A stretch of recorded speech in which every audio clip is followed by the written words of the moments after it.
I want to talk about the biggest and the most important story in the world, the Wuhan coronavirus. This coronavirus is a catastrophe on the scale of Chernobyl for China. But actually, it's probably worse than Chernobyl, which was localized in its effect. The coronavirus could result in a global pandemic. While you were all sleeping overnight, the number of diagnosed cases in China increased by 30%. Now, let me be clear, that's not new cases, that is just newly admitted cases. It is probably several orders of magnitude higher than that. Also, while you were sleeping, China now has its entire border with Russia closed. 2,600 miles, Russia has closed that border. El Al has shut down travel between Israel and China. Air France has shut down travel between China and France. And that's in addition to all the other countries that have already shut down travel.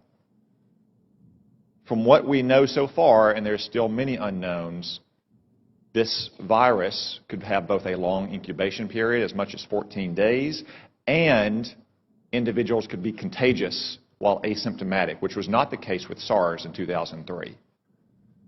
Furthermore, from some cases, it appears the virus could be aerosolized, which means it doesn't require the kind of contact that you have with, say, a married couple kissing each other or a family living in close quarters in a hotel or apartment, but rather the distances we are all sitting apart right now. Yet China is still lying about all of this. They've been lying about it from the very beginning, and you don't need their history of lying about SARS in 2003, though it is relevant here. You just have to see what's happened over the last 2 months.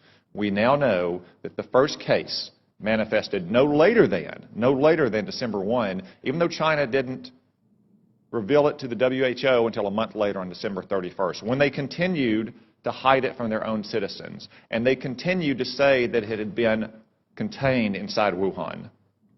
Today, it is in every single province in China.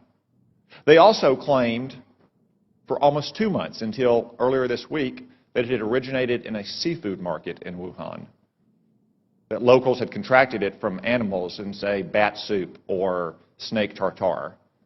That is not the case. The Lancet published a study last weekend demonstrating that of the original 40 cases, 14 of them had no contact with the seafood market, including patient 0. As one epidemiologist said, that virus went into the seafood market before it came out of the seafood market. We still don't know where it originated. Could have been another seafood market. Could have been a farm. Could have been a food processing company. I would note that Wuhan also has China's only biosafety level 4 super laboratory that works with the world's most deadly pathogens, to include, yes, coronavirus. Now, look at China's own actions. They have quarantined 60 million people, 60 million, more than the entire population of our West Coast. They've shut down schools indefinitely. Classes canceled nationwide indefinitely. Hong Kong, a part of China, has basically shut down all travel from the mainland. That's why it is essential that we immediately stop all travel on commercial aircraft between China and the United States. Making exceptions, of course, for American citizens to come back, as we just brought back yesterday.